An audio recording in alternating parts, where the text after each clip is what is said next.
नमस्कार दोस्तों, यह कहानी किसी काल्पनिक दुनिया की नहीं बल्कि उन सड़कों की सच्चाई है जहां रात होते ही माहौल बदल जाता है और हर मोड़ अपने साथ एक अनजाना डर लेकर आता है। यह कहानी है ट्रक ड्राइवर रवि शर्मा की, जो अपने खलासी मोहन तिवारी के साथ कोलकाता से सिलीगुड़ी का सफर तय कर रहा था। रवि पिछले 15 सालों से ट्रक चला रहा था और उसने देश के कई लंबे हाईवे देखे थे, लेकिन उस रात की बेचैनी कुछ अलग ही थी। शाम के समय उन्होंने हावड़ा के पास ट्रक चेक किया, चाय पी और सफर शुरू किया। शुरुआत में सब सामान्य था, शहर की रोशनी, ट्रैफिक और आवाजें। लेकिन जैसे जैसे वे शहर से दूर निकलते गए, सड़क खाली होती गई और अंधेरा गहराने लगा। मोहन ने रास्ते में एक बात बताई कि इस हाईवे पर कुछ जगह ऐसी हैं जहां रात में रुकना ठीक नहीं माना जाता। रवि ने इसे सामान्य अफवाह समझकर नजरअंदाज कर दिया, लेकिन धीरे धीरे उसे भी एहसास होने लगा कि कुछ तो अजीब है। ट्रक की स्पीड ठीक होने के बावजूद वह भारी महसूस हो रहा था। एक्सीलरेटर दबाने पर भी वैसी प्रतिक्रिया नहीं मिल रही थी, जैसे कोई अदृश्य ताकत उसे रोक रही हो। रात पूरी तरह छा चुकी थी। सड़क सुनसान थी और मोबाइल नेटवर्क बार बार गायब हो रहा था। रेडियो अपने आप बंद हो गया और ट्रक के अंदर सन्नाटा फैल गया। तभी उन्हें एक पुराना ढाबा दिखा, लेकिन रवि ने बिना रुके आगे बढ़ना बेहतर समझा, क्योंकि उस जगह का माहौल उसे ठीक नहीं लगा। कुछ दूरी के बाद जंगल शुरू हो गया। दोनों तरफ घने पेड़, हेडलाइट की रोशनी बस सामने तक सीमित और हवा में अजीब सी नमी। ऐसा लग रहा था जैसे कोई उन्हें देख रहा हो। मोहन ने धीरे से कहा कि यहाँ लोग कहते हैं कि रात में गाड़ी अपने आप धीमी हो जाती है। रवि ने खुद को समझाया, लेकिन दिल मानने को तैयार नहीं था। अचानक उन्हें महसूस हुआ कि वे एक ही जगह बार बार गुजर रहे हैं। सड़क वही, पेड़ वही, मोड़ वही, जैसे समय रुक गया हो। तभी एक पुल आया। मोहन ने बताया कि इस पुल पर रात में रुकना मना है। रवि ने बिना रुके ट्रक निकाल दिया, लेकिन पुल पार करते समय रेडियो अपने आप चालू हो गया और अजीब आवाजें आने लगीं। मोहन ने तुरंत उसे बंद कर दिया। आगे चाय बागान का इलाका आया, जहां रात में हर चीज और भी डरावनी लग रही थी। अचानक सड़क किनारे कुछ हिला। उन्होंने ब्रेक लगाया तो देखा कि गायें थीं। दोनों ने राहत की सांस ली, लेकिन डर अभी भी बना हुआ था। कुछ दूर आगे उन्हें एक आदमी सड़क किनारे खड़ा दिखा। मोहन ने कहा कि शायद मदद चाहिए, लेकिन रवि के मन ने उसे रोकने से मना कर दिया। उन्होंने बिना रुके ट्रक निकाल लिया। पीछे मुड़कर देखा तो वह आदमी गायब था। अब डर और गहरा हो चुका था। आगे एक बंद चेक पोस्ट मिला, कोई नहीं था, सब कुछ वीरान। फिर उन्हें लगा कि वे उसी जगह लौट आए हैं जहां पहले गुजर चुके थे। लाल निशान वाला पत्थर फिर दिखाई दिया। यह देखकर दोनों चुप हो गए, क्योंकि अब यह सिर्फ भ्रम नहीं लग रहा था। कुछ देर बाद सामने से एक पुराना ट्रक आया, लेकिन उसमें बैठा ड्राइवर बिना भाव के था और कुछ सेकंड में गायब हो गया। यह देखकर रवि के हाथ कांपने लगे, लेकिन उसने हिम्मत नहीं हारी। आगे सड़क के किनारे कुछ लोग आग के पास बैठे दिखे, लेकिन उनके चेहरे साफ नहीं दिख रहे थे। रवि ने बिना रुके ट्रक आगे बढ़ा दिया। तभी केबिन के अंदर अचानक ठंडी हवा का झोंका आया, जैसे कोई पास से गुजर गया हो। मोहन ने खिड़की बंद कर ली। अब दोनों समझ चुके थे कि इस रास्ते पर हर चीज को समझना जरूरी नहीं, कुछ चीजों को नजरअंदाज करना ही सही है। आगे उन्हें पेड़ों पर बंधी छोटी छोटी घंटियां दिखीं जो हवा में बज रही थीं। रवि ने मन ही मन प्रार्थना की और उसे लगा कि ट्रक का भारीपन थोड़ा कम हो गया है, जैसे किसी ने रास्ता आसान कर दिया हो। आगे एक पुरानी पुलिस चौकी दिखाई दी। वहां भी कोई नहीं था, लेकिन इंसानी निशान देखकर थोड़ी राहत मिली। फिर अचानक मोबाइल बिना नेटवर्क के बज उठा। स्क्रीन पर कुछ नहीं था। यह देखकर दोनों डर गए, लेकिन फोन अपने आप बंद हो गया। उन्होंने इसे भी नजरअंदाज किया। थोड़ी दूर आगे पहली बार उन्हें एक गाड़ी की टेल लाइट दिखी। इससे उन्हें सुकून मिला और वे उसी के पीछे पीछे चलते रहे। धीरे धीरे जंगल खत्म होने लगा और सड़क साफ दिखने लगी। मोहन ने कहा कि अब लग रहा है कि वे उस इलाके से निकल आए हैं। कुछ दूरी पर एक चाय वाला दिखा जिसने हाथ से इशारा किया कि रुकना मत। यह इशारा उनके लिए किसी चेतावनी जैसा था। उन्होंने बिना रुके आगे बढ़ना जारी रखा। अब सड़क चौड़ी हो रही थी, कहीं कहीं घर दिखने लगे थे, हवा भी साफ लग रही थी। फिर उन्हें सुबह की पहली आवाज सुनाई दी, मुर्गे की बांग। इस आवाज ने जैसे डर को तोड़ दिया। धीरे धीरे आसमान नीला होने लगा और अंधेरा पीछे हटने लगा। अब उन्हें यकीन हो गया कि वे सुरक्षित हैं। आगे एक पेट्रोल पंप मिला जहां उन्होंने ट्रक रोका। नीचे उतरते ही उन्हें पहली बार सुकून महसूस हुआ।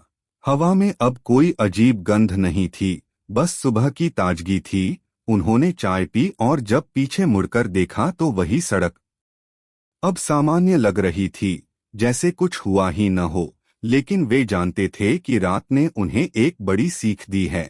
उन्होंने फिर से ट्रक स्टार्ट किया और सिलीगुड़ी की ओर बढ़ गए।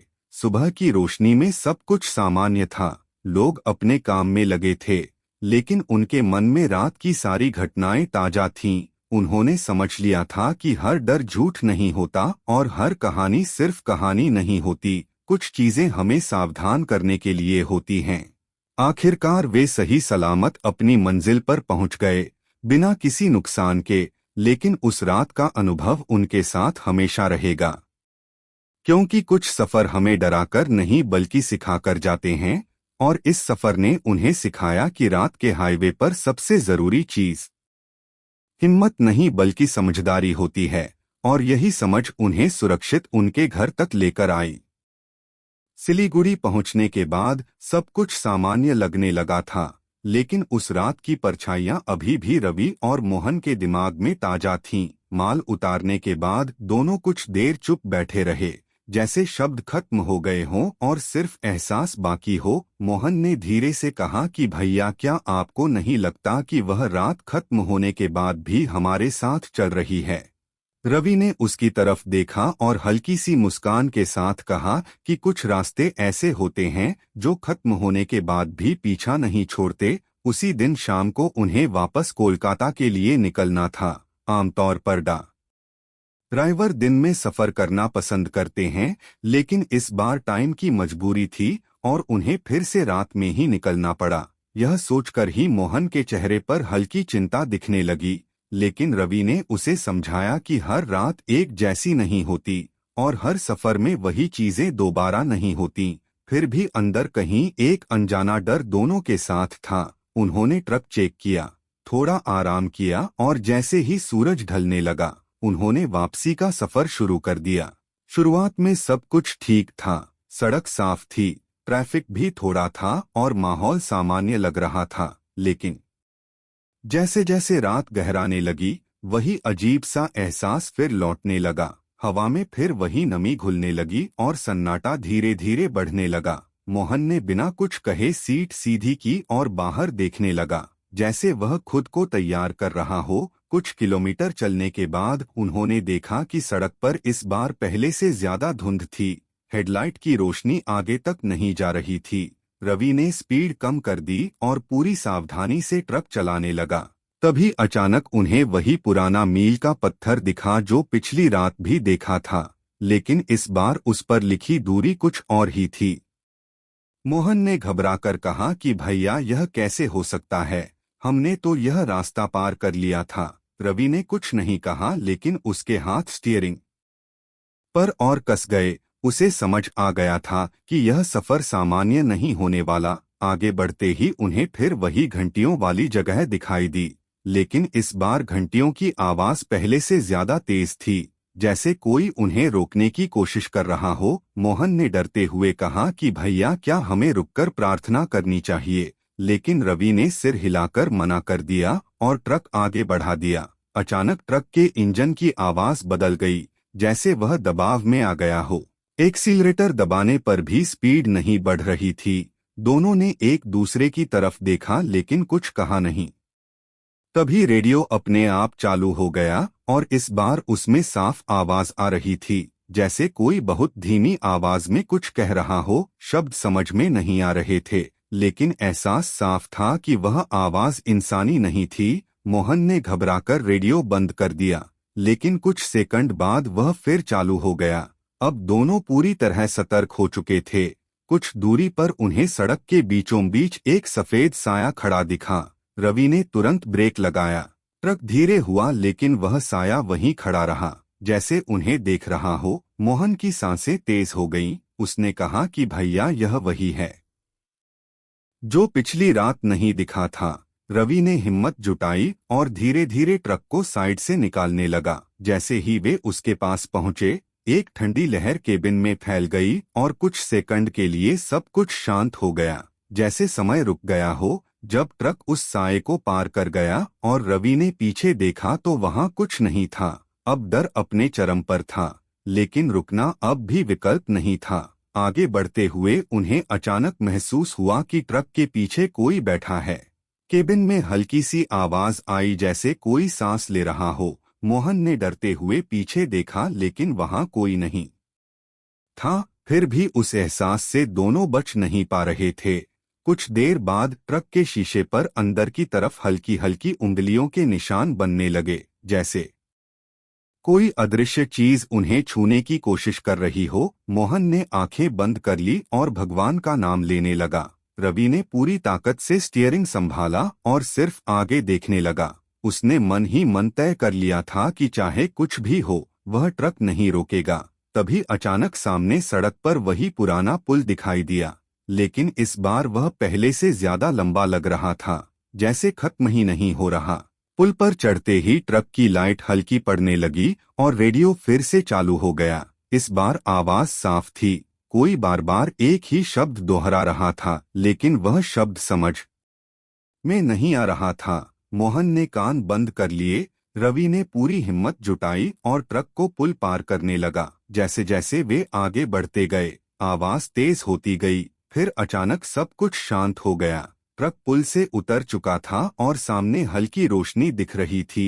इस बार वह रोशनी असली लग रही थी, जैसे कोई ढाबा या छोटा सा गांव हो। रवि ने स्पीड बढ़ाई और कुछ ही देर में वे उस रोशनी के पास पहुंच गए। यह एक छोटा सा ढाबा था जहां कुछ लोग बैठे थे। इस बार सब कुछ सामान्य लग रहा था।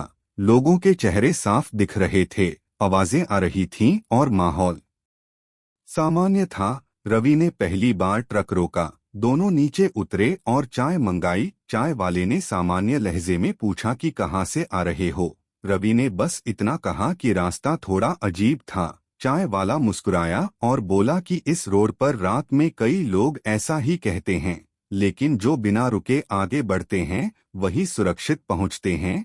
यह सुनकर रवि और मोहन एक दूसरे की तरफ देखने लगे, जैसे उन्हें अपने हर फैसले का जवाब मिल गया हो। चाय पीने के बाद उन्होंने फिर सफर शुरू किया और इस बार रास्ता पहले से ज्यादा साफ और आसान लग रहा था। धीरे धीरे रात खत्म होने लगी और सुबह की रोशनी फैलने लगी। इस बार उन्हें कोई अजीब आवाज, कोई साया या कोई भ्रम नहीं दिखा, जैसे रात ने उन्हें परख लिया था और अब जाने दे रही थी। कोलकाता पहुंचते पहुंचते दोनों थक चुके थे, लेकिन उनके चेहरे पर एक अलग ही सुकून था।